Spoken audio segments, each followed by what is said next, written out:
नमस्कार, मैं हूं सुरेश चौहान के और आप देख रहे हैं बिंदास बोल। आज के बिंदास बोल में हम आपके सामने एक विशेष कार्यक्रम की प्रस्तुति दे रहे हैं। हमारे साथ आज इस पूरे कार्यक्रम में जुड़े रहेंगे इस विषय पर बहुत चर्चित, जिनका नाम है, पहले भी मैं सुदर्शन के बिंदास बोल में इसी मुद्दे पर इनको लेकर आ चुका हूं, डॉक्टर विश्वरूप राय चौधरी। आपका स्वागत है चौधरी जी।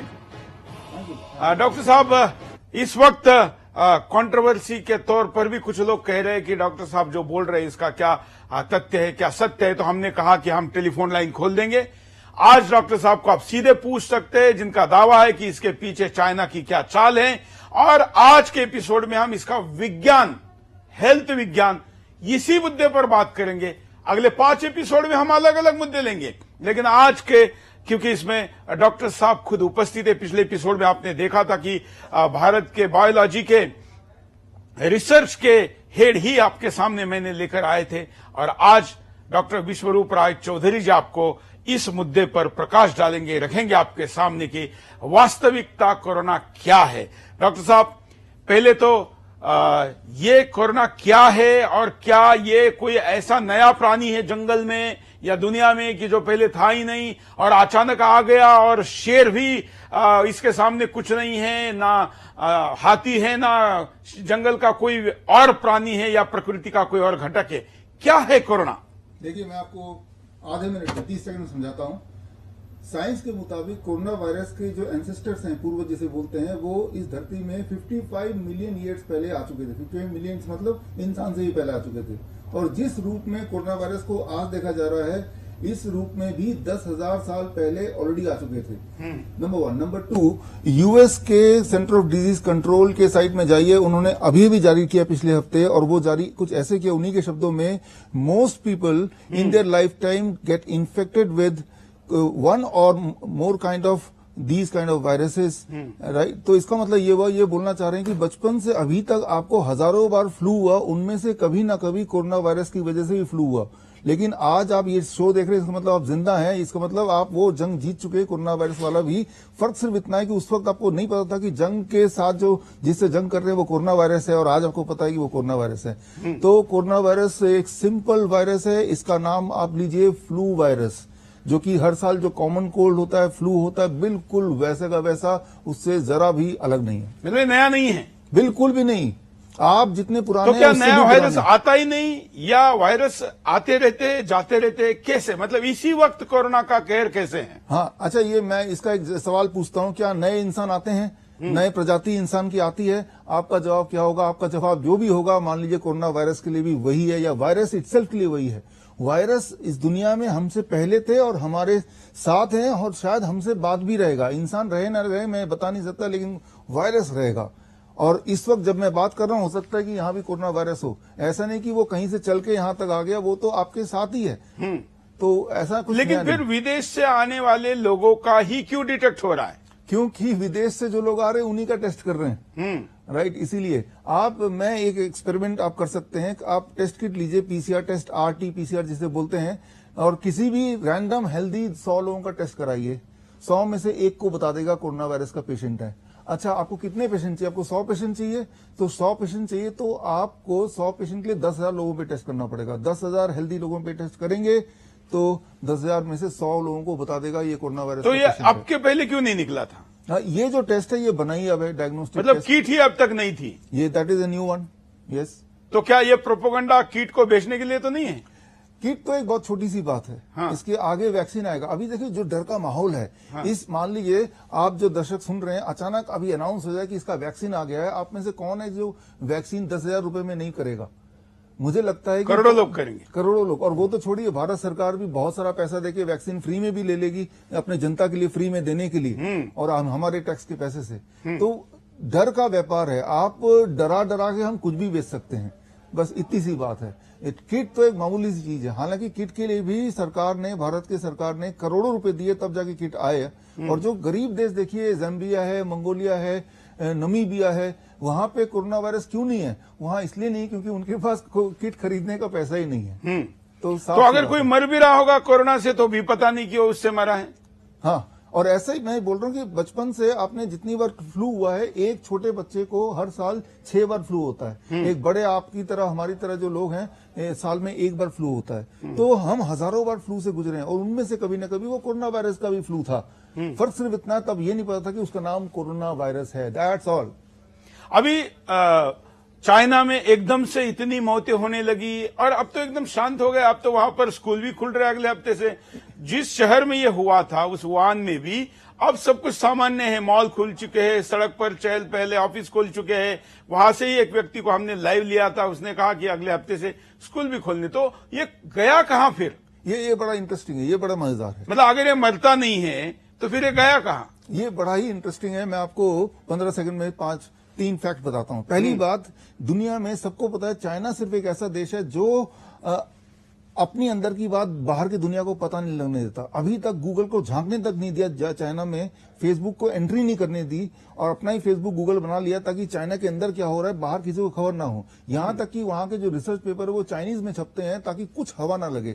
ऐसा देश जो अपना सब कुछ सीक्रेट रखता है, जनवरी महीने में वुहान का एक शॉट को डिस्प्ले कर रहा है पूरे दुनिया के सामने। इसके पीछे राज क्या है जरा सोचिए। ये क्यों सबको बता रहा है, दिखा रहा है, देखो शोकेस कर रहा है वुहान का जो भी कुछ हुआ, क्या असली में हुआ या वो एक स्टेज शो था? पहली बात। दूसरी बात, अभी प्राइम मिनिस्टर ने अनाउंस किया चाइना के कि भाई अचानक कि अब हम कोरोना वायरस फ्री हो गए। तो भाई कैसे हो गए? वायरस कहीं भाग नहीं सकते, आप भगा नहीं सकते, वो तो यहीं का ही है।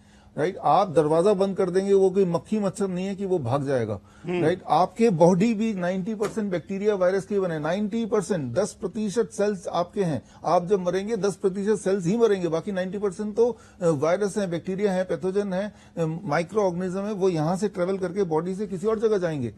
सो जो चीज, लेकिन डॉक्टर साहब आप जो बात बोल रहे हैं, आप भी डॉक्टर है और दुनिया में बहुत बड़े बड़े विद्वान डॉक्टर है, बाकी डॉक्टर लोग आपसे क्यों सहमत नहीं है या असहमत है कि नहीं पता नहीं, लेकिन जो आप बोल रहे हैं बाकी डॉक्टर क्यों नहीं बोल रहे? देखिए, 27 जनवरी को पहली बार मैंने अनाउंस किया था पब्लिकली कि ये कोरोना वायरस जो है ये कंस्पिरेसी है चाइना और यूएस के बीच का। तब यही मैं बताने वाला हूं। तब लोगों के बहुत सारे, जैसा आप फीडबैक दे ही रहे हैं, लोगों ने बहुत सारा सवाल उठाए और बोला कि आप एक इडियट हो। लेकिन आज 27 मार्च है, 3 और इडियट पैदा हो गए। निकारागुआ के प्रेसिडेंट, ब्राजील के प्रेसिडेंट और मैक्सिको के प्रेसिडेंट, ये तीनों प्रेसिडेंट ने खुलेआम पब्लिकली बोला कि corona virus is a conspiracy, ये सिर्फ एक फ्लू वायरस है। मैं भी इसके खिलाफ 1 महीना करीब हो गया होगा, इसके खिलाफ इस कॉन्स्पिरेसी को रख चुका हूं। लेकिन आप इसके अथॉरिटी है, डॉक्टर है, इसलिए आपकी बात को आज हम लोगों के सामने रख रहे हैं। लेकिन मेरा सवाल यह है कि बाकी डॉक्टर क्यों नहीं बोल रहे? बाकी डॉक्टर, देखिए, बाकी डॉक्टर एक जैसे चेस बोर्ड है, उसमें बहुत सारे उसमें गोटियां होती हैं, तो वो सिर्फ एक गोटियां हैं। वो डॉक्टर के नाम पे वो सेल्स एजेंट हैं दवाइयों के। उनका प्रोटोकॉल से थोड़ा भी अलग गए तो उनकी डिग्री छीन लेंगे और उनका जो जीने मरने का सवाल हो जाएगा। तो उनको इजाजत नहीं है कि प्रोटोकॉल से हटके थोड़ा भी सोचे या बोले किसी को, नहीं तो डिग्री चली जाएगी, इंडियन मेडिकल एसोसिएशन छीन लेगी। तो they are forced to stop and keep mum, यही उनका काम है। लेकिन आपको तो दुनिया के कई देश बुलाते हैं, दूसरे देशों में भी आप करते हैं। देखिए, दूसरे जिस तरह से आपका चैनल है उस तरह से मेरा काम है। सच्चाई जो है वो दवाई नहीं जा सकती, वो कितना भी कोशिश करें। और किसी भी चीज से अगर जनता को फायदा होता है वो तो आगे फैलेगा ही फैलेगा, चाहे एक सेक्शन डॉक्टर वाला सेक्शन ही सही या कोई एक पर्टिकुलर सेक्शन ना भी चाहे तब भी वो फैलेगा। तो इस स्थिति में लोगों ने कैसा देखना चाहिए? क्योंकि हमारा शो के द्वारा ये भी संदेश नहीं जाना चाहिए कि सरकार जो कर रही है या जो प्रिकॉशन लिए जा रहे हैं वो सब गलत है। हाँ, इसमें देखिए, मतलब सावधानी हटी दुर्घटना घटी, ऐसा भी नहीं हो तो फिर क्या सावधानी हो? आपको अगर सावधानी रखनी है तो मैं एक आंकड़ा देता हूं। आंकड़ा ये कि हम इन्फेक्शियस डिजीज की बात कर रहे हैं। Corona virus is an infectious disease category, lifestyle disease नहीं है। लेकिन ऐसे और इन्फेक्शियस डिजीज है ना, जैसे ट्यूबरक्लोसिस है, भारत में हर साल 5 लाख लोग मरते हैं। हेपेटाइटिस एक और वायरस है, भारत में हर साल 75,000 लोग मरते हैं। मलेरिया एक और तरह का पैरासाइट है, उससे करीब 2 लाख लोग मरते हैं। तो अगर आपको प्रिकॉशन रखना ही है तो इन सबका भी तो रखिए। सिर्फ एक कोरोना वायरस से लड़ना आपका मकसद है या अपनी आयु हेल्दी तरीके से लंबा जीना? अगर तो कोरोना वायरस से ही बचना आपका मकसद है फिर तो कुछ भी कर लीजिए। लेकिन अगर आपका मकसद है कि हम हर तरह के वायरस और बैक्टीरिया से लड़के हम पूरी आयु जिए अगर आप ऐसा चाहते हैं तो आपके पास सिर्फ एक ही औजार है, एक ही टूल है, और वो है आपकी अपनी इम्यूनिटी, दैट्स ऑल, और कुछ भी नहीं। तो आपको इतना करना है कि अपनी इम्यूनिटी को स्ट्रांग रखना है, और यही इसका सवाल है, यही इसका जवाब है। बचपन से अभी तक भी फ्लू नहीं, मैं उपाय में तो बाद में जाऊंगा, मैं आपसे उपाय तो लूंगा ही, लेकिन इस कॉन्स्पिरेसी थ्योरी को आप जो कह रहे हैं ये सच है, इसके लिए कोई अतीत ऐसा पहले हुआ हो जिसको लोग माने कि हाँ ऐसा भी होता रहा है? मुझे याद है कि क्रिश फिल्म में ये दिखाया गया है कि कैसे दवाई बनाने वाली कंपनियां ही पहले दवाई बनाती है, फिर उसका वायरस बनाती है, फिर वायरस मार्केट में बेचती है, और उसके बाद तुरंत कहती है लीजिए आपके सामने दवाई आ गई। तो ये तो फिल्मों में दिखाया गया है, ये वास्तव कैसे है? लाइव एग्जांपल देता हूं। याद कीजिए 1984, जो आज आप देख रहे हैं ये एग्जैक्टली सेम टू सेम 1984 में था, राइट? तब दो डायरेक्टर थे, आज दो डायरेक्टर है, चाइना और यूएस। तब दो डायरेक्टर थे, एक फ्रांस था, एक यूएस था, और तब जो विलेन था वो था एचआईवी। याद आ रहा है? HIV, human immunity deficiency virus, right? So तब वो वायरस था, आज ये कोरोना वायरस है, राइट? और तब दोनों ने मिलके, फ्रांस और यूएस ने मिलके मेमोरेंडम साइन किया आपस में कि एचआईवी के व्यापार से जितना भी फायदा होगा ये दोनों देश आधा आधा बांटेंगे। और उस वक्त का जो प्लेटफॉर्म था, उस वक्त का जो स्टेज था, वो था अफ्रीका। याद कीजिए, अफ्रीका में ही एचआईवी के पेशेंट पाए जा रहे थे, जिस तरह की अभी चाइना में पहले पाए जा रहे हैं, अब इटली और यूएस की बात चल रही है, राइट? तो तब साउथ अफ्रीका के जो प्रेसिडेंट थे एमबीकी, उन्होंने खुलेआम ऐलान किया कि एचआईवी से एड्स नहीं होता है, एचआईवी नाम का कोई वायरस पहली बात तो इंसान के बॉडी में जा ही नहीं सकता। और ये बात बिल्कुल सच आज भी है। 1984 जब एचआईवी का ऐलान हुआ से लेके नाउ इट इज 2020, अभी तक एक भी ऐसा रिसर्च पेपर नहीं है जो ये साबित कर पाए कि इंसान की बॉडी में एचआईवी का वायरस पाया गया है। आप ढूंढिए, पूछिए, एक भी पेपर नहीं है। तो तब वो स्टेज ड्रामा था, जिससे हुआ क्या कि भारत सरकार जैसे 200 देशों ने अपने अपने पूरे बजट में, जैसे भारत का 2000 करोड़ का बजट है, इस 2000 करोड़ की दवाइयां हर साल एचआईवी की आनी ही आनी है, पिछले सालों से आई रही है। ट्यूबरक्लोसिस की आती है करीब 4000 करोड़ का। तो इतिहास में ऐसा होता ही रहा है। तो पिछली बार एमबीकी जो मैंने बताया, साउथ अफ्रीका के प्रेसिडेंट, जैसे ही उन्होंने अनाउंस किया कि एचआईवी से एड्स नहीं होता, हुआ क्या, उनका तख्ता पलट हो गया, और वो जो पोल खुलनी थी वो खुलते खुलते रह गई। इसीलिए शायद इस बार चाइना ने सोचा कि जो ग्राउंड है, जो प्लेटफॉर्म है, जो स्टेज है, वो स्टेज किसी और देश को ना बना के क्यों ना हम अपने देश को ही बनाएं, ताकि वो ड्रामा में कोई बीच में अड़चन ना आए। तो पहले भी हुआ है, कोई नई बात नहीं है, आज फिर हो रहा है। सिर्फ पहले विलन था एचआईवी, आज विलन है कोरोना। तो चाइना और अमेरिका की दुश्मनी भी मानी जाती है, ऐसे में चाइना और अमेरिका इस मुद्दे के लिए एक कैसे आ गया? देखिए, पैसे के लिए सब लोग एक आ ही जाते हैं। हाँ, दुश्मनी और दोस्ती तो पैसे से ही है ना, कोई पर्सनल एनिमिटी तो है नहीं। किसी एक चीज में अगर व्यापार हो पा रहा है, पैसा आ पा रहा है, तो पैसे का मुद्दा है ना, तो दोस्ती की बात है ना दुश्मनी की बात है। लेकिन अब मौतों का आंकड़े में ये लग रहा है कि शायद अमेरिका ज्यादा लोग खो देगा, चाइना ने कम लोग खो दिए हैं। देखिए, जो सस्पेंस है, हाँ, शुरुआत हुआ था सस्पेंस चाइना से, खत्म होगा क्लाइमैक्स यूएस में। हाँ, मूवी में तो ऐसे ही होता ना कि वो मोड़ ऐसे मुड़ता है कि वो इंसान अपने पूरी तरह से इमोशनली अटैच हो जाता है। तो आप देखेंगे अभी कि मैंने तो 27 जनवरी को ही बता दिया था कि शुरुआत हुआ देखिए चाइना से, खत्म होगा यूएस में, और हुआ यही कि डायरेक्शन वही जा रहा है, राइट? कि अब यूएस में सबसे ज्यादा पाए जा रहे हैं, क्योंकि ये दो देश हैं, इन्हीं की चाल है, तो इनके पूरे कंट्रोल में कि आंकड़े कितने बताने हैं। तो साफ सी बात वो दिखाई दे ही रही है। जो विदेशी मीडिया है भारत में, खास करके बीबीसी जैसे चैनल है, वो जानबूझकर ये कह रहे कि भारत कम टेस्ट कर रहा है, ज्यादा लोगों का टेस्ट क्यों नहीं करते, प्राइवेट लैब को क्यों छूट नहीं देते, इसलिए आंकड़ा कम आ रहा है। तो ये विदेशी मीडिया प्रोपोगंडा ऐसा क्यों कर रहा है? देखिए, मीडिया, आपको पता है, आपसे ज्यादा किसको पता है, आप भी मीडिया में ही है और मीडिया ही है। मीडिया तो बस पैसे, आप दो मेजॉरिटी की बात कर रहा हूं मैं, तो पैसे से कंट्रोल होती है, मैनेज होती है, ये तो सभी को पता है। ये तो एक ओपन सीक्रेट है। तो पैसा देंगे तो वो कोई भी मीडिया हो, चाहे वो बीबीसी। और फार्मा कंपनियों का बजट तो दुनिया के कई देशों से भी बड़ा होता है, भारत का बजट तो उसके सामने कुछ नहीं है। दैट इज जो पॉलिटिकल जो डोनेशन जाता है बाकी सारे सेक्टर का, चाहे वो ऑटोमोबाइल सेक्टर हो, चाहे इंफ्रास्ट्रक्चर सेक्टर हो, सबका कंबाइंड डोनेशन से भी ज्यादा सिर्फ एक सेक्टर का होता है, दैट इज फार्मा कंपनी का donation to any political party of any country. एक साइट है openSecret.org, जाके आप कितना डोनेशन फार्मा कंपनियां देती हैं और कितना डोनेशन बाकी आप खुद ही देख लीजिए, तो आप हैरान रह जाएंगे, दंग रह जाएंगे।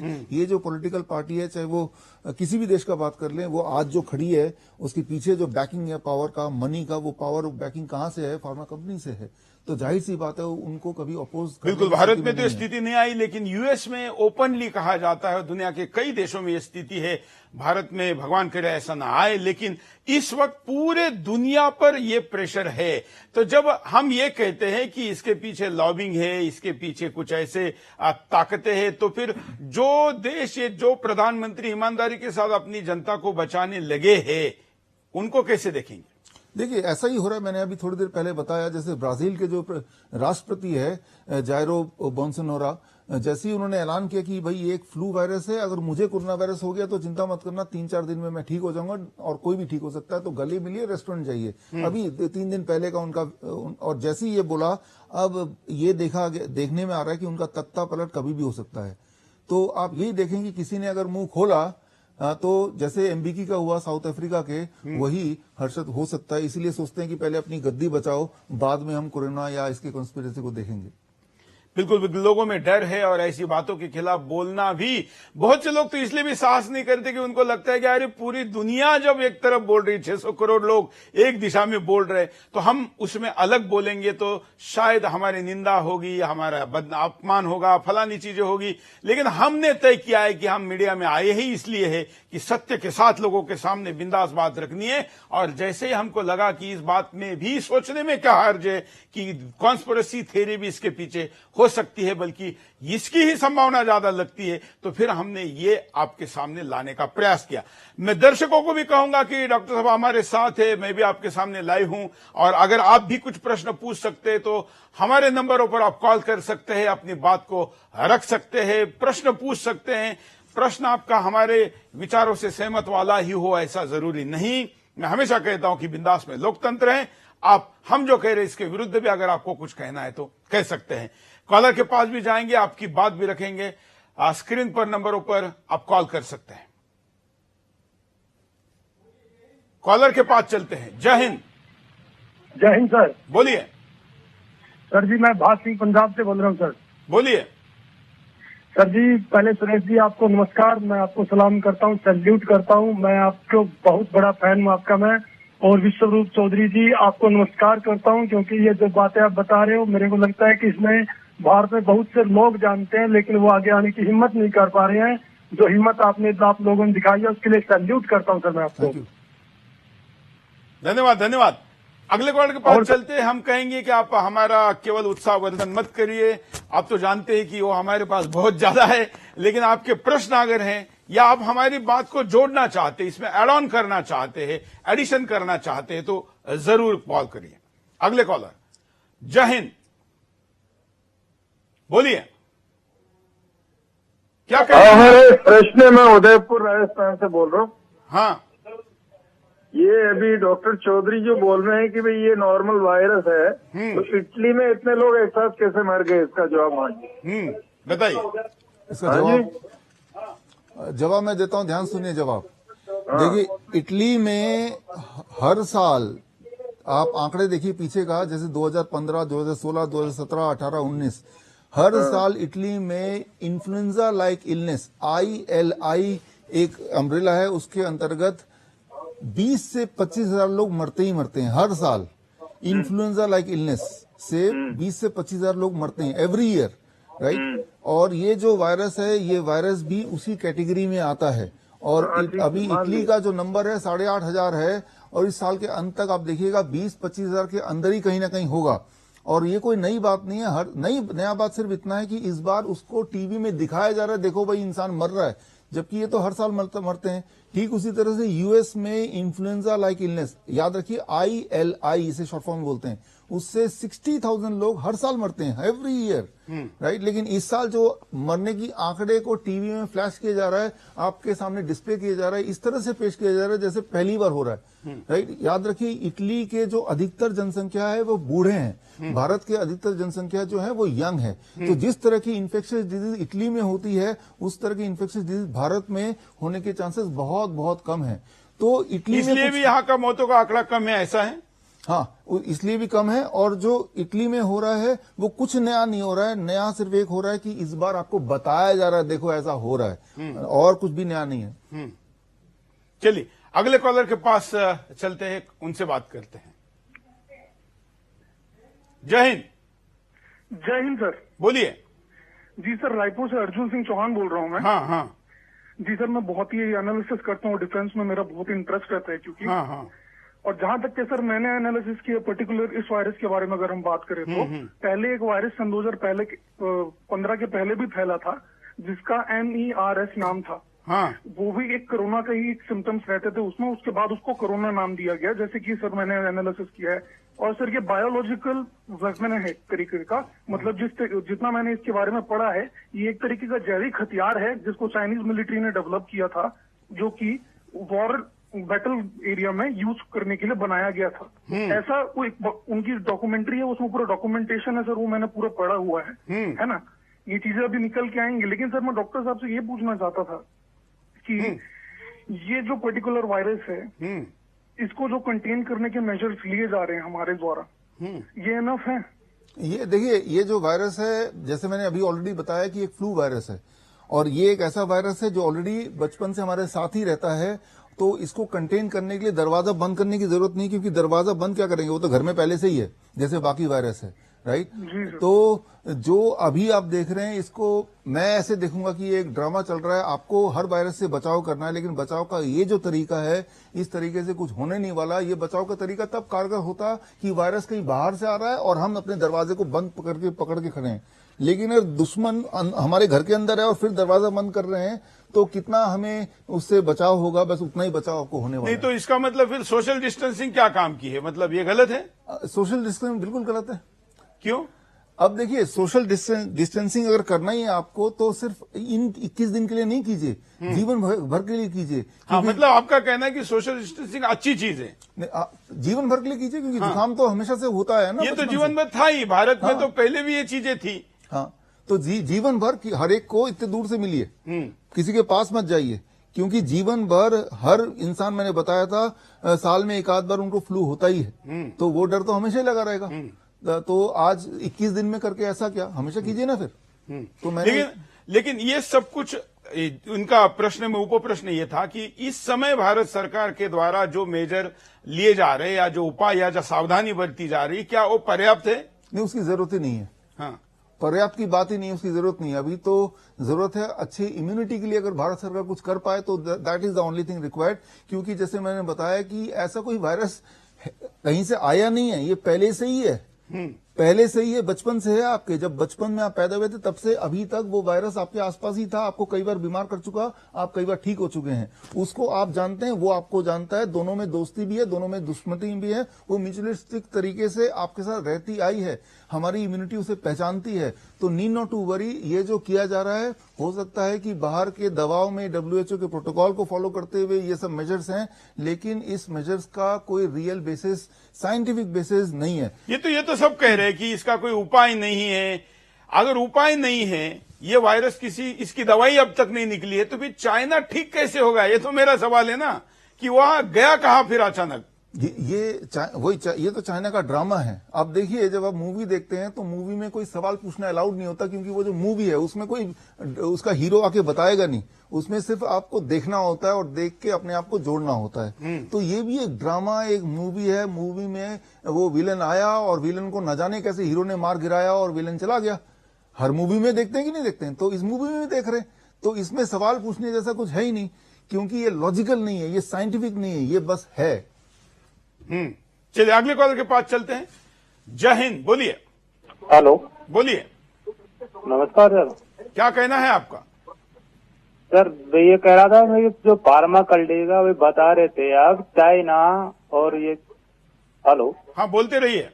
मैं ये कह रहा था, फार्मा कल्टीगा जो आप बता रहे थे, जो दवाइयों का उत्पादन जो दो देशों के बीच में जो बताया था आपने, पहले भी ये हो चुका है, और ये श्योर है कि ये भी अब भी यही निकलेगा शायद। मैं आपकी बात से पूरी तरह से सहमत। चीन और अमेरिका जिस तरीके से लग सामने, धन्यवाद धन्यवाद, बिल्कुल जिस तरीके से इस विश्व, चलिए कभी भी सीधे अपनी बात जल्दी से कहते जाइए। अगले कॉलर के पास चलते हैं। जय हिंद, बोलिए। जय हिंद, बोलिए। महेश भाई बोलता है अहमदाबाद से। हाँ, आपके चैनल में जो बता रहे हैं पूरा सत्य आज तक कोई चैनल में दिखा नहीं ऐसा। हाँ, पूरे का पूरा सत्य बता रहे हैं आप। और दोनों का, आपका और जो विश्व स्वरूप राय क्लियर कट सच बता रहे हैं। आज तक कोई चैनल देखा नहीं ऐसा सच बताओ।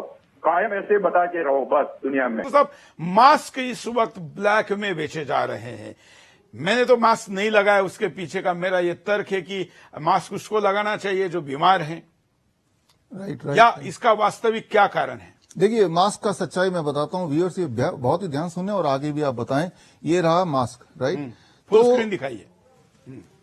ये मास्क है, इस तरह का मास्क है, ये कपड़े का बना मास्क है। हाँ, तो ये मास्क क्यों पहन रहे हैं? क्योंकि आपको लगता है कि इस मास्क को पहनने से वो जो कोरोना वायरस है वो वायरस आपके मुंह में नाक में नहीं चला जाएगा। यही तो कारण है ना, उससे ये एक बैरियर की तरह बन जाएगा। That is the reason, right. ये कपड़े का बना हुआ है। अब मैं अगर बोलता हूं इसमें अगर पानी डालूंगा, पानी यहां से निकलेगा क्या? आप ट्राई कीजिए, पानी ऐसे लीक होगा, राइट। तो ये कोरोना वायरस का जो डायमीटर है वो है करीब 100 नैनोमीटर। अब 100 नैनोमीटर कितना होता है? मैं एक और उदाहरण देता हूं। ह्यूमन स्पर्म सेल, आपने कॉन्डोम देखा है? कॉन्डोम के अंदर अगर हम पानी डालें तो क्या पानी निकलेगा? नहीं निकलेगा, वो बलून की तरह बन जाएगा, राइट। जबकि स्पर्म का जो डायमीटर होता है वो होता है 5000 नैनोमीटर। यानी कि कोरोना वायरस अगर टेनिस बॉल है तो ह्यूमन स्पर्म फुटबॉल है, राइट, फुटबॉल है। अगर कोई आपको बोले इस कपड़े का कॉन्डोम बना दें तो आप पहनेंगे, यूज करेंगे? नहीं करेंगे, क्योंकि आपको पता है कि इसमें से जब पानी निकल सकता है तो स्पर्म भी निकल सकता है, राइट। जबकि कोरोना वायरस जो है वो स्पर्म से भी बहुत छोटा है। टेनिस बॉल है, वो फुटबॉल है। तो कोरोना वायरस कोई मक्खी नहीं है कि जो ये रोक ले, राइट। ये स्टाइल के लिए, फैशन के लिए, या न जाने क्या आपने पाप किया कि मुंह छुपा रहे हैं हर जगह, वो अलग बात है। लेकिन कोरोना वायरस से मुंह छुपाने से वो बचेगा ऐसा नहीं, या कोई भी वायरस से ये बचाएगा ऐसा बिल्कुल नहीं है। ये कहीं भी नहीं लिखा कि ये आपको बचाएगा। ये आपके पैसे जरूर खर्च करवा रहा है और आपको एक फीलिंग दे रहा है कि मैं बच जाऊंगा। जिस तरह से आपने देखा कि ट्रक के आगे नींबू और मिर्च लगा रहता है, उससे तसल्ली रहती ड्राइवर को कि एक्सीडेंट से ये नींबू और मिर्च बचा लेगा। वो वाली तसल्ली तो ये दे सकता है मास्क, लेकिन उससे ज्यादा कुछ नहीं कर सकता है। हो सके तो ये मैसेज आप लोगों तक पहुंचाइए। लेकिन इसको तो इस वक्त ब्लैक मार्केटिंग में खरीदना पड़ रहा है, मिल नहीं रहे हैं। हाँ, ये व्यापार है, भय का व्यापार। भय से कुछ भी बेचा जा सकता है। आप लोगों को डराइए, और that is the biggest business sense, right. डर के मारे तो कोई कुछ भी करता है ना, वो कुछ भी कर सकता है। चलिए अगले कॉलर के पास चलते हैं। आप भी अपना प्रश्न पूछ सकते हैं। जय हिंद, बोलिए। जय हिंद सर। हाँ सर मैं आपका डॉक्टर साहब का धन्यवाद देना चाहूंगा। आप हमेशा सच्चाई का साथ देते हैं। हेलो। हाँ जी सर। क्या प्रश्न है आपका? सर मेरे से कोई प्रश्न नहीं है। हाँ। मैं तो बस धन्यवाद, आपको धन्यवाद देने के लिए फोन किया था। आप हमेशा सच्चाई दिखाते हैं, डॉक्टर साहब को आपने दिखाया, ये मुझे सबसे ज्यादा अच्छा लगा सर। चलिए धन्यवाद। अब मैं फिर कहता हूं कि मैं जानता हूं कि आप हमारी बात से सहमत है, तो केवल सहमति जताने के लिए तो आप हमारे कमेंट बॉक्स में जाइए, वहां पर कमेंट करिए। लेकिन अगर कोई प्रश्न है, क्योंकि आपके सामने ऐसे डॉक्टर बैठे हैं जिनको लाइव टेलीकास्ट करना दुनिया के किसी चैनल की हिम्मत की बात नहीं है, और इसलिए इनकी बात जब यूट्यूब पर इन्होंने रखी तो यूट्यूब ने इनको हटा दिया, कहा कि ये वीडियो हटा दीजिए। हमें भी यूट्यूब ने नोटिस भेजा, हमने कहा कि हम मीडिया चैनल इस पर बहस करने के लिए तैयार है यूट्यूब के साथ, हम हटाएंगे नहीं, हम हटाते नहीं, हम बात करने के लिए तैयार है। हम दुनिया के उन लोगों को भी बात करने के लिए या ये अपना मंच डिबेट के लिए डॉक्टर साहब के साथ देने के लिए तैयार है, जो उनके साथ इस मुद्दे पर चर्चा कर सकते। इसलिए फोन लाइन पर प्रश्न हो या हमारी इंफॉर्मेशन में कोई एडिशन हो तो ही कॉल करें, केवल समर्थन के लिए ना करें। आपके मन में जो हमारी समर्थन की भावना है उसके लिए धन्यवाद। अगले कॉलर के पास चलते हैं। जय हिंद, बोलिए। सर मेरा आपसे एक सवाल है, आपके माध्यम से मैं एक सुझाव देना चाह रहा था। जो मिड डे मील है उसको शुरू किया जाए, ताकि गांव में जो गरीब लोग घर से बेघर रखे उनको इजीली खाना मिल सके। बिल्कुल, वो तो मदद का हिस्सा है और वो करना ही चाहिए। मिड डे मील जो गवर्नमेंट की है, जो ऑलरेडी सारी गाड़ियां वाड़ियां सब सिस्टम बना हुआ, उसको ये डेवलप किया जाए। अच्छी सूचना है, हम प्रधानमंत्री और विभिन्न राज्यों के मुख्यमंत्री तक ये पहुंचाएंगे। बहुत अच्छा सुझाव है आपका। हम आगे बढ़ते हैं। आज हम बात कर रहे कॉन्स्पिरेसी की और इसकी जो षड्यंत्र है इसके पीछे चाइना का, इसकी। डॉक्टर साहब, दुनिया भर की जो मेडिकल या फार्मा इंडस्ट्रीज है, उन्होंने इसके पहले भी कई बीमारियों का बाजार किया है। जैसे आपका दावा है कि डायबिटिक ठीक हो सकता है, लेकिन दुनिया की सारे, खास करके एलियोपैथी वाले लोगों का कहना है कि डायबिटिक ठीक नहीं हो सकता। अमेरिका में या दुनिया में पहले जो डायबिटिक का लेवल था वो ज्यादा था, अब कम हो गया है। थोड़ा इस पर भी कुछ प्रकाश डाले तो लोगों को लगेगा कि हम जो कह रहे हैं इसकी पार्श्वभूमि है। देखिए, डायबिटीज ठीक हो सकता है और वो भी 3 दिन में ठीक हो सकता है, 72 आवर्स, अगर आप ये करते हैं। ठीक उल्टा, जो डॉक्टर बोलेगा उसको उल्टा। डॉक्टर बोलता है कि मीठे फल नहीं खाओ या फल भी नहीं खाओ। आप क्या कीजिए, 1 केजी फल, वो फल मीठे वाले हों तो ज्यादा अच्छा है, जैसे आम है, चीकू है, अंगूर है, केले हैं। 1 केजी फल 12 बजे तक खा लीजिए, पहला स्टेप। और दूसरा स्टेप, लंच और डिनर जब भी करें उससे पहले 500 ग्राम कच्ची सब्जी खा लीजिए, टमाटर, खीरा, मूली, गाजर। और तीसरा स्टेप, डेयरी प्रोडक्ट या एनिमल फूड छोड़ दीजिए। जैसे ही ये करेंगे, तीसरे दिन तक आपका ब्लड शुगर कम होने लगेगा। मजबूरी में दवाई छोड़नी पड़ेगी, और इंसुलिन ले रहे हैं तो इंसुलिन 50% कम करना पड़ेगा। और अगर ऐसा नहीं किया, हाइपोग्लाइसीमिया, बिल्कुल लो शुगर चला जाएगा और वो एक और बड़ी प्रॉब्लम हो जाएगी। 3 दिन की बात है सर। चलिए, इस पे तो हम अलग से बात करेंगे। मैं इसके पीछे सवाल मेरा ये था कि कैसे फार्मा इंडस्ट्री ने डायबिटीज को भी एक बाजार बना लिया। वो ऐसे बना लिया कि डायबिटीज जिन खाने से ठीक होता है, उन्हीं खाने को डॉक्टर के दिमाग घुसा दिया कि पेशेंट को बताना कि ये चीजें ना खाएं। फॉर एग्जाम्पल, डायबिटीज ठीक होता है मीठे फल खाने से, तो डॉक्टर आते सबसे पहले क्या करता है, खबरदार जो आपने आम खाया, शायद उनको कहीं पता है कि आम खाने से कहीं ठीक ना हो जाए, राइट। तो ये होगी पहली बात, राइट। और दूसरी बात, वो क्या करते हैं, देखिए, जो ब्लड शुगर का लेवल है, अगर आपका 250 mg पर डेसीलीटर, 250 से नीचे अगर आपका ब्लड शुगर रहता है बिना दवा के, तो वो परफेक्टली फाइन है। लेकिन डॉक्टर के पास जाएंगे, वो क्या बोलेगा, अच्छा आपका 100 से ऊपर है, बाप रे बाप, आप तो गए। तो डर के मारे आप जबरदस्ती 100 से नीचे करेंगे। तो नंबर याद रखिए, 250 mg पर डेसीलीटर से नीचे अगर आपका नंबर है। लेकिन ये तो आज जो हु के या जो वर्ल्ड हेल्थ ऑर्गेनाइजेशन है उसकी जो गाइडलाइन है, उसके जो नंबर से, उससे बहुत ज्यादा बता रहे हैं आप। ये नंबर, ये आंकड़ा कोई मेरा नंबर आंकड़ा नहीं है, ये ACP guideline, American college of professional physicians का गाइडलाइन है, 2018 6 मार्च का गाइडलाइन है। और उस गाइडलाइन के अनुसार अगर किसी भी इंसान का blood sugar, post prandial blood sugar 250 से नीचे रहता है बिना दवा के, तो उसको दवा की जरूरत नहीं है। ये गाइडलाइन जिस दिन आया, उसके 2 दिन बाद इंडियन मेडिकल एसोसिएशन ने इस गाइडलाइन को छुपा दिया, अपने सारे डॉक्टरों को बता दिया। कब आया है? 6 मार्च 2018, देख लीजिए गूगल करके, 6 मार्च 2018।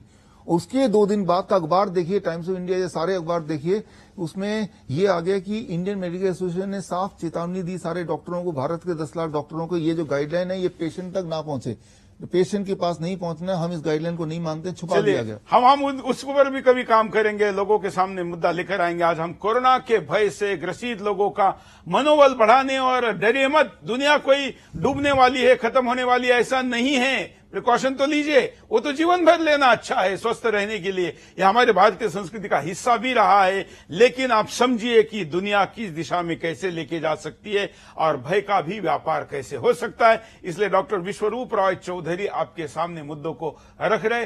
चीन के साम्राज्यवादी विस्तार, उसके अर्थनीति, उसने इस पूरे प्रकरण से कैसे हजारों बड़ी बड़ी कंपनियों का अधिग्रहण किया है, वो कंपनियां कौन सी है, उनका शेयर मार्केट कोरोना के पहले क्या था, कोरोना के बाद अभी क्या है, ये भी मुद्दे हम आने वाले दिनों में आपके सामने लेकर आने वाले हैं। उसके एक्सपर्ट भी मैं आपके सामने आंकड़ों के साथ लेकर आऊंगा, तमाम तथ्यों के साथ हम चाइना को नंगा करें।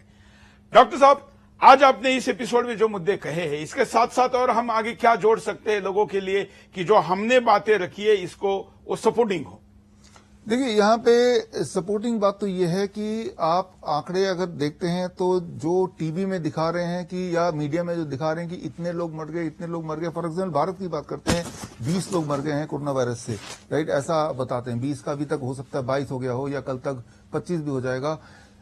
इंपॉर्टेंट बात है कि आप ये देखिए, जैसी कोई डायग्नोस होता है कोरोना वायरस का, उसके बाद क्या होता है, उस पेशेंट को उठा के क्वारंटाइन वर्ड तो अब सबको पता चल गया, बच्चे को यानी कि आइसोलेशन में रख देते हैं। आइसोलेशन में जो इलाज चलता है, आप शॉक्ड रह जाएंगे, वो इलाज नहीं चलता है, वो है ह्यूमन गिनी पिग। WHO ने लॉन्च किया है सॉलिडेरिटी के नाम पे ह्यूमन गिनी पिग, मतलब इन दवाइयों को एनिमल पे टेस्ट नहीं किया गया, पहली बार एक्सपेरिमेंटली जो पेशेंट को पकड़ा गया है उन पे टेस्ट किया जा रहा है। HIV की दवाइयां, इबोला की वो दवाइयां जो इबोला ने नहीं मारा, इबोला की दवाई ने ज्यादा लोगों को मारा, राइट, वो वाली दवाई, मलेरिया की दवाई, एंटीबायोटिक दवाई, ऐसी सारी दवाइयां जिसका कोरोना वायरस से दूर का कोई लेना देना नहीं है, ऐसी सारी दवाइयां जिससे लाखों लोग मरते आए हैं, वो सारी दवाइयां क्वारंटाइन में रख के पेशेंट को दिए जा रहे हैं। और WHO का प्रोटोकॉल ही ये है, क्योंकि वो टेस्टिंग करना है, ह्यूमन गिनी पिग जिसे बोला जा सकता है। और अब जब पेशेंट मर जाते हैं तो बोलते हैं तो कोरोना वायरस से मर गया। इन सब के बावजूद भी अगर पेशेंट भगवान की दया से वो बच जाता है तो बोलता है देखो हमने बचा लिया। तो ये एक बहुत बड़ा षड्यंत्र है कि ये क्वारंटाइन के बहाने से उन पे ह्यूमन एक्सपेरिमेंट्स हो रहे हैं। अब हम उपाय की दिशा में चलते हैं, क्योंकि हम सुदर्शन पे केवल समस्या नहीं बताते, हम हमेशा कहते हैं कि उपाय होना चाहिए। तो अगर कोरोना मानो हो भी गया या होने की संभावना है, ऐसे में क्या किया जाए कि हम कोरोना से बच जाए? आपका उपाय क्या है? देखिए बहुत सिंपल है, सिर्फ एक लाइन में उपाय बताऊंगा। अगर ये करेंगे तो कोई भी वायरस आप पे अटैक करने के जो चांसेस हैं 80% कम हो जाएगा, 80%। वो हर दिन आपको 0.2 ग्राम विटामिन सी खाना है, सप्लीमेंट के फॉर्म में नहीं, टैबलेट के फॉर्म में नहीं, फलों के फॉर्म में। अच्छा 0.2 ग्राम कितना होता है? एक बड़ा अमरूद खाएंगे तो 0.2 ग्राम खा लिया, 2 संतरे खाएंगे तो 0.2 ग्राम हो गया, 3 आम खाएंगे तो 0.2 ग्राम हो गया, 4 टमाटर खाएंगे तो 0.2 ग्राम हो गया। इतना मटर जितना आपके हाथ में आ जाए, इतना मटर का खाएंगे तो 0.2 ग्राम आप खा रहे हैं विटामिन सी। तो रोज आप निश्चित कर लीजिए, पहली बात यह कि मुझे 0.2 ग्राम खाना है विटामिन सी। और दूसरी और आखिरी बात कि एनिमल प्रोटीन का इंटेक लगभग 0 कर दीजिए। कोई भी ऐसी चीज जो जानवर से निकलती हो, जैसे अंडा है, मछली है, मीट है या डेयरी प्रोडक्ट है, दूध का बना दूध, दही, लस्सी, मक्खन, घी, पनीर, छाछ, ऐसा करते ही आपकी इम्यूनिटी बूस्ट हो जाएगी कुछ ही दिनों में, और आप पे जो वायरस के अटैक होने के चांसेस हैं वो 80% तक कम हो सकते हैं, 80% तक। तो ये वाला प्रिकॉशन तो आज से आप चालू कर सकते हैं। और ये तो इसके लिए कोई पैसे नहीं चाहिए, ना कोई डॉक्टर चाहिए, ना कुछ चाहिए। एब्सोल्युटली, ये आप जिंदगी का नियम बनाइए कि रोज जब तक मैं हूं जिंदा, मुझे रोज 0.2 ग्राम और 0.2 ग्राम विटामिन सी लेना ही लेना है। ये एक रूल बना लीजिए लाइफ का।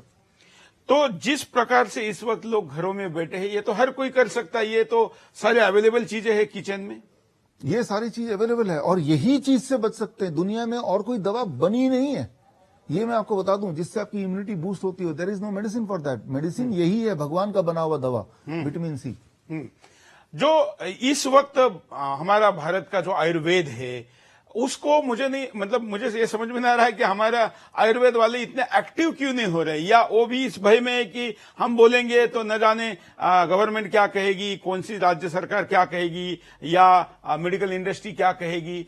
क्या ये भय तो नहीं है कि क्यों नहीं बोल रहे? क्योंकि ये तो भारतीय आयुर्वेद में इसके तमाम उपाय हैं ही।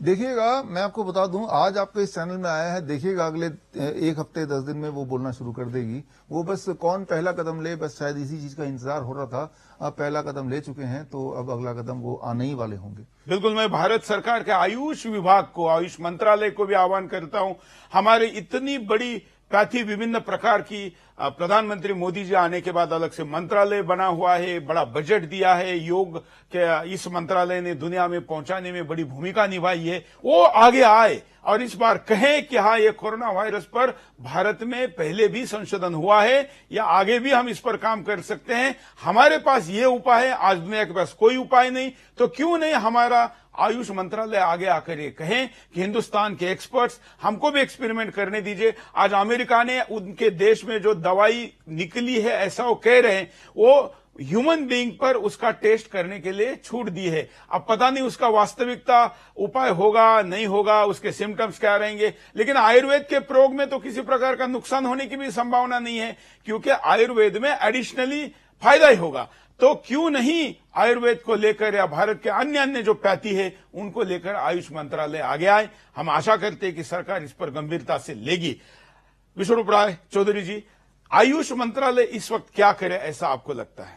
देखिए, आयुष मंत्रालय का सबसे बड़ा रोल होना चाहिए, क्योंकि ये जो वायरल डिजीज है वो उसका सिर्फ एक ही उपाय है, एक ही तोड़ है, वो है आपकी बॉडी की इम्यूनिटी कैसे काम करती है, आपका खान पान क्या है, आपका लाइफस्टाइल क्या है। और ये सारा तो नेचुरोपैथी के अंदर ही तो आता है। तो इस वक्त अगर किसी का रोल है तो वो सिर्फ और सिर्फ आयुष मंत्रालय का रोल है, ना कि एलोपैथिक मेडिसिन। देखिए, जो वायरस अटैक करती है किसी मेडिसिन के अभाव से नहीं करती है कि आपके अंदर फला मेडिसिन कम है इसलिए आपकी बॉडी में अटैक करती है, वो किसी न्यूट्रिशन के अभाव से करती है। न्यूट्रिशन का अभाव होने से आपकी इम्यूनिटी गड़बड़ा जाती है और उससे होता है। तो इसके कारण कॉज है इम्बैलेंस ऑफ द न्यूट्रिशन, इसका क्योर भी है न्यूट्रिशन इम्बैलेंस को पूरा करना। तो ये वाला काम तो नेचुरोपैथी का हुआ, ये वाला काम तो आयुष का हुआ। तो आयुष का ही काम है, ये एलोपैथी का काम है नहीं वायरल डिजीज को संभालना, कंट्रोल करना या ठीक होना। कभी भी कोई डॉक्टर ये नहीं बोल सकता कि इस दवा से ये मरीज वायरस से ठीक हुआ है। जब भी वो ठीक होता है तो उसकी इम्यूनिटी ठीक करती है। दवा कोई वायरस की बनी ही नहीं है आज तक। आप एक बात याद रखिए, वायरस की कोई दवा नहीं होती है। कारण ये कि वायरस अपना स्टेट हर थोड़े थोड़े समय बाद बदलता रहता है, और अगर आपका दुश्मन का स्टेट बार बार बदलता रहता हो तो ऐसे दुश्मन की कोई एक टूल, एक वेपन आप बना नहीं सकते हैं। बिल्कुल। और इसलिए कई डॉक्टर ये भी कहते हैं कि अच्छा, इसमें जो बुखार को लेकर एक बात आती है कि जो बुखार होता है तो बुखार को कंट्रोल करने की जरूरत नहीं, ऐसा आप कहते हैं। और दूसरी तरफ डॉक्टर कहते हैं कि अगर बुखार दिमाग में चला जाएगा या बढ़ जाएगा तो उससे ये नुकसान हो सकता है। देखिए, ये सबसे इंपॉर्टेंट बात आपने उठाई है, इसको मैं 1 मिनट तो लूंगा इसके जवाब के लिए। वो ये कि याद रखिए एक सिंपल नियम, वायरस का नाम कुछ भी हो, वो डेंगू होगा, H1N1 होगा, स्वाइन फ्लू होगा, या कोरोना वायरस होगा, या कोई और वायरस होगा। वायरस का एक रूल है, जब भी आपके बॉडी का टेम्परेचर 99 से नीचे होता है तो बॉडी के अंदर का वायरस फैलने लगता है, और जब भी आपके बॉडी का टेम्परेचर 100 से ऊपर होता है तो अंदर का वायरस टूटने लगता है। तो जैसे ही वायरस अंदर आता है, हमारी बॉडी क्या करती है, चालाक बॉडी हमारी इम्यूनिटी टेम्परेचर को 100 से ऊपर ले जाती है। ऐसे में क्या होगा, वायरस टूटने लगता है, और जब वायरस के पुर्जे टुकड़े होते तो हमारी इम्यूनिटी उस टुकड़ों को उठा के बॉडी से बाहर फेंक देती है, और यही इसका इलाज है। एलोपैथी क्या करती है कि ये कोशिश करती है कि किसी भी तरह से इंसान का टेम्परेचर 100 से नीचे रखा जाए। आप समझ रहे ना मेरी बात? 100 से नीचे रखना मतलब आप वायरस के दोस्त हुए या दुश्मन? आप दरअसल वायरस को एक ऐसा मौका दे रहे हैं कि वो खूब फले फूले, और तभी 20 दिन लगते हैं, एक इंसान को 30 दिन लगते हैं वायरस से लड़के बाहर आने में। जितनी बार बॉडी की इम्यूनिटी टेम्परेचर बढ़ाती है, एलोपैथिक दवाई, एंटीपायरेटिक मेडिसिन उसको घटा देती है। तो अच्छा, तो ऐसे में करना क्या चाहिए, और मैं 15 सेकंड और लूंगा। अगर कभी फीवर आ जाए, पहला सिम्टम आते ही, पहला फ्लू सिम्टम आते ही, पहला सिम्टम आते ही ये 3 स्टेप ले लीजिए, और 72 आवर्स में आपका फ्लू और वो फीवर हमेशा के लिए चला जाएगा, एटलीस्ट वो वाला वायरस चला जाएगा। Step 1, I call it a liquid diet. Liquid diet क्या है कि जैसे ही पहला सिम्टम आया, आपका एक फॉर्मूला याद रखिए, आपका बॉडी वेट डिवाइडेड बाई 10। मेरा बॉडी वेट मान लीजिए 60 kg डिवाइडेड बाई 10 कितना होता है? 6 ग्लास कोकोनट वाटर पूरे दिन भर में, और 6 glass citrus fruit juice. Citrus मतलब मौसमी, संतरा या फिर अनानास, राइट? और कुछ खाना नहीं, कुछ और पीना नहीं। डे 1 पूरे दिन भर में। डे 2 आपका बॉडी वेट डिवाइडेड बाई 20। मेरा बॉडी वेट 60 डिवाइडेड बाई 20 कितना हुआ? 3 ग्लास कोकोनट वाटर और 3 ग्लास सिट्रस फ्रूट जूस पूरे दिन भर में, और साथ में एक और फॉर्मूला याद रख लीजिए, योर बॉडी वेट इंटू 5। मेरा बॉडी वेट मान लीजिए 60 kg इंटू 5 कितना हुआ? 300, साथ में ग्राम लगा लीजिए, 300 ग्राम टमाटर और खीरा। ये डे 2 में खाना, कुछ और नहीं खाना। आप शॉक्ड रह जाएंगे, डे 2 के अंत तक आते आते आपका ब्लड शुगर।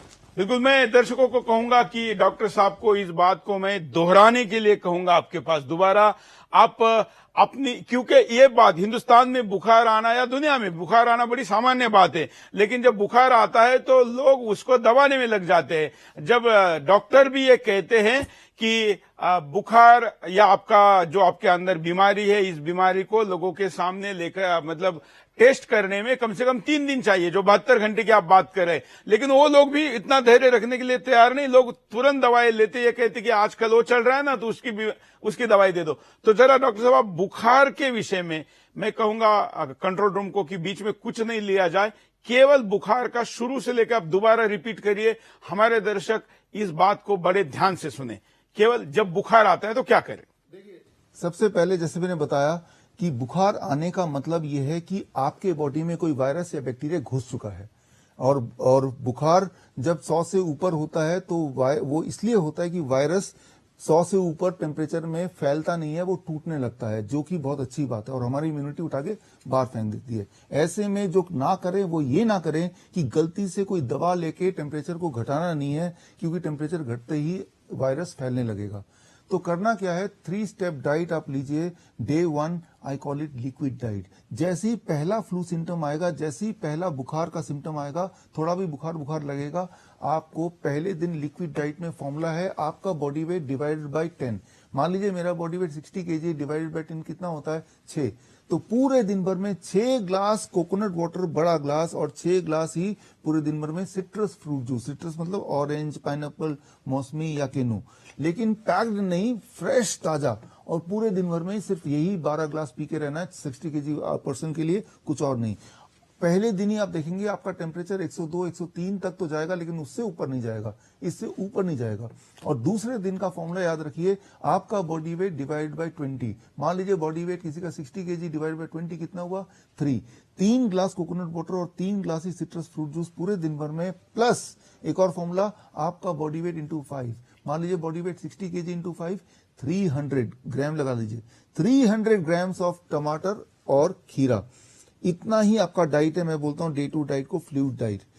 आप हैरान होंगे, डे 2 के अंत तक आपका टेम्परेचर थोड़ा थोड़ा नीचे आ जाएगा, 100 के आसपास ही रहेगा, 100, 101, उससे ऊपर नहीं जाएगा। आप कंफर्टेबल फील करने लगेंगे, लगेगा कि अब फीवर और वो फ्लू का अंतिम समय आ गया। डे 3 में 12 बजे तक का डाइट है, your body weight divided by 30।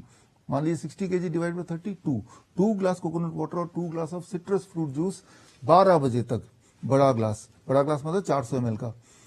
Lunch होगा वही वाला फॉर्मूला कल वाला कि आपका बॉडी वेट इंटू 5, अगर 60 kg का आदमी इंटू 5, 300 ग्राम टमाटर और खीरा, यही आपका लंच है। डिनर आते आते आप ठीक हो चुके होंगे, आप शॉक्ड रहेंगे, अरे ये कि आप तो ऐसे ठीक हो गया जैसे कभी कोई बुखार था ही नहीं। आपको वेजिटेरियन डाइट लेना है, बिना कम तेल के और कम नमक के, और चौथे दिन अपने काम में लग जाइए। आपका चौथे दिन तक पता भी नहीं चलेगा किसी को भी और आपको भी कि अभी 3 दिन आप बुखार से निकले हैं। तो ये सिंपल फॉर्मूला है। इंपॉर्टेंट ये नहीं कि वो वायरस का नाम डेंगू है या चिकनगुनिया है या H1N1 है या फिर कोरोना है। सिर्फ आपका बॉडी का इम्यून सिस्टम हर तरह के वायरस के लिए वो एक ही टूल यूज करता है, दैट इज फीवर। और वो लोग जो फीवर को कम करते हैं उनको 3 दिन नहीं लगता, उनको 3 हफ्ते लगते हैं, कभी 30 दिन लगते हैं, और कभी तो वो भगवान को प्यारे हो जाते हैं। तो सिंपल है, फ्लू से लड़ना हर बार ये काम करता है। और आप में से जो लोग इसको यूज करते आए हैं, मैंने 4 साल से बता रहा हूं, 2016 से, तो कमेंट में जाके जहां भी आप देख रहे हैं आप इसको लिख सकते हैं टेस्टिमोनियल के तौर पे, ताकि बाकी लोग देखें और उनको भी मोटिवेशन मिले। क्या ये कहा जाए कि अगर आपको कोई पेशेंट दिया जाता है तो आप उसकी ट्रीटमेंट करेंगे, जिस प्रकार की भारत में अभी पेशेंट की संख्या बढ़ रही है? मैंने ये प्रपोजल दिया था और इस चैनल के माध्यम से दोबारा से हेल्थ मिनिस्ट्री को ओपन प्रपोजल दे रहा हूं कि अभी भारत में करीब 800 कोरोना के पेशेंट हैं, वो सारे आप मुझे दे दो और मैं उनसे मिलने जाऊंगा तो मैं जाहिर सी बात है मास्क और हाथ भी, ग्लव्स भी नहीं लगाऊंगा। ऐसा नहीं कि उससे कोरोना वायरस मुझे आएगा नहीं, मुझे ये कॉन्फिडेंस है। हो सकता है कोरोना वायरस मेरे अंदर भी आ जाए, लेकिन मेरे अंदर आएगा तो मुझे पता है 3 दिन का ये वाला फॉर्मूला है ना, 3 दिन में मैं उन पेशेंट को ठीक कर दूंगा। क्योंकि इतिहास में मैंने देखा है 2016 से कि कितने सारे वायरस, हर तरह के वायरस पे हमने काम किया, और वायरस चाहे कुछ भी हो, लगते तो 3 ही दिन है। तो 3 दिन में ये भारत के सारे पेशेंट ठीक हो सकते हैं, अभी से लेकर 3 दिन में। लेकिन हेल्थ मिनिस्ट्री अगर इस स्टेप को माने तब। ये तो सब डॉक्टर कहते हैं कि 3 दिन प्रतीक्षा करिए, लेकिन लोग इसकी प्रतीक्षा नहीं करते। लोग तो बड़ी बड़ी, जैसे आजकल तो पैरासीटामोल की सुमो जैसी दवाई है कि जिसमें बहुत ज्यादा पैरासीटामोल होता है, लोग उसकी रिस्क भी लेते हैं और कुछ भी करके टेम्परेचर कम करने पे लगते हैं। देखिए, वो अपना दुश्मन खुद ही बन रहे हैं। जब भी आप पैरासीटामोल लेते हैं, जब भी आप एंटीपायरेटिक दवा लेते हैं, तो याद रखिए वो दवा वायरस का दोस्त है। टेम्परेचर जैसे ही कम होता है, 99 डिग्री पे जाता है, वायरस एकदम से उछल के बाहर निकलता है और एकदम से तेजी से फैलता है। इसीलिए बॉडी, जब तक वायरस बॉडी के अंदर है। लेकिन अगर टेम्परेचर, ये कहते हैं कि दिमाग में बुखार चला गया वगैरह, वो क्या होता है फिर? देखिए, मुझे प्रैक्टिस करते हुए 12 साल से ज्यादा हो गए हैं। मैंने हजारों पेशेंट हर तरह के देख लिए, हर तरह के वायरस के देख लिए, और मेरे प्रैक्टिस में अभी तक एक भी पेशेंट का बुखार उसके दिमाग तक तो नहीं गया, एक भी पेशेंट को सीजर नहीं आया। तो मैं ये बात मानने को तैयार नहीं कि बॉडी का टेम्परेचर जब बॉडी बढ़ाता है तब उस टेम्परेचर से किसी को सीजर आ सकता है या वो दिमाग में बुखार चढ़ सकता है। लेकिन हाँ, उस वक्त अगर वो एनिमल फूड लेगा, एनिमल प्रोटीन लेगा, तो उसका प्रभाव, साइड इफेक्ट कुछ ऐसा हो सकता है जैसा आप बता रहे हैं। लेकिन नॉर्मली अगर इस तरह के डाइट में आएगा तो टेम्परेचर 103 तक पहुंचेगा, 104 तक पहुंचेगा, लेकिन वो आपको नुकसान कभी नहीं करेगा। मतलब बॉडी को यह भी पता है कि कहां तक लेके जाना है। बिल्कुल पता है। बॉडी ने तो टेम्परेचर ऊपर किया तो बॉडी वो टेम्परेचर किसी वायरस ने नहीं किया है। वो वायरस नहीं करता, वो बॉडी करता है। बॉडी का वो टूल है, बॉडी का वो वेपन है, बॉडी का औजार है वो। पहले जमाने में जब एलोपैथिक दवाई नहीं थी तो जब बुखार आता था तो लोग क्या करते थे? उसको कंट्रोल करने के लिए पानी लगाते थे या बाकी चीजें करते थे? वो क्यों किया जाता था? देखिए, हाँ वो है, उससे थोड़ा पैलेटिव केयर होता है, मतलब आपको थोड़ा कंफर्टेबल लगता है। यहाँ भी जैसे ही टेम्परेचर 102 के ऊपर जाए तो आप चाहे तो अपने पैरों के काफ में या अपनी छाती में या अपने सिर पे वो ठंडा या वो ठंडे पानी वाला जो टॉवल है वो थोड़ा थोड़ा लगा सकते हैं। वो पैलेटिव केयर होता है, वो थोड़ा पेशेंट को कंफर्टेबल देता है। उससे टेम्परेचर, आउटर स्किन का कंट्रोल होता है, अंदर का टेम्परेचर तब भी ज्यादा रहता है। तो अंदर का टेम्परेचर ज्यादा है और कंफर्ट के लिए बाहर का टेम्परेचर, स्किन का टेम्परेचर कम हुआ, वो भी अच्छा स्ट्रेटेजी है। हाँ, मतलब इसमें तो जैसे केमिकल दवाई अंदर लेने से फिर अंदर का टेम्परेचर कम होता है। आयुर्वेदिक या इस नेचुरोपैथी ट्रीटमेंट में वो नहीं होता है, तो वो फायदे का है। वो फायदे का है। मैं दुनिया भर के तमाम डॉक्टरों को, डॉक्टर चौधरी की इस बात से, जो बातें आज यहां पर की गई, इससे सहमत ना हो तो हमें संपर्क कर सकते हैं। मेरा ट्विटर हैंडल यहां पर चल रहा है, इस ट्विटर हैंडल पर जाइए, वहां पर कमेंट करिए। हम चाहेंगे कि डॉक्टर चौधरी के खिलाफ विचार रखने वाले, विरुद्ध विचार रखने वाले तथा कथित मॉडर्न साइंस के जो डॉक्टर है वो इस पर बहस करे, क्योंकि इसमें जब तक बहस नहीं होगी, चिंतन नहीं होगा, मंथन नहीं होगा, तब तक ये बात दुनिया के सामने नहीं जाएगी। और हम ये केवल हंगामा खड़ा करना या कोई नई बात लोगों के सामने रखना, ये इसका उद्देश्य नहीं है। हम चाहते हैं कि दुनिया के सामने पहले से उपाय हैं और उस उपाय को लाया जाए। इसलिए हम भारत सरकार, राज्यों की सरकारें, स्वयंसेवी संस्थाएं या डॉक्टरों की जो ऑर्गेनाइजेशन है उनको भी ये कहते हैं, या तो डॉक्टर चौधरी को गलत साबित करो या फिर इनको स्वीकार करो।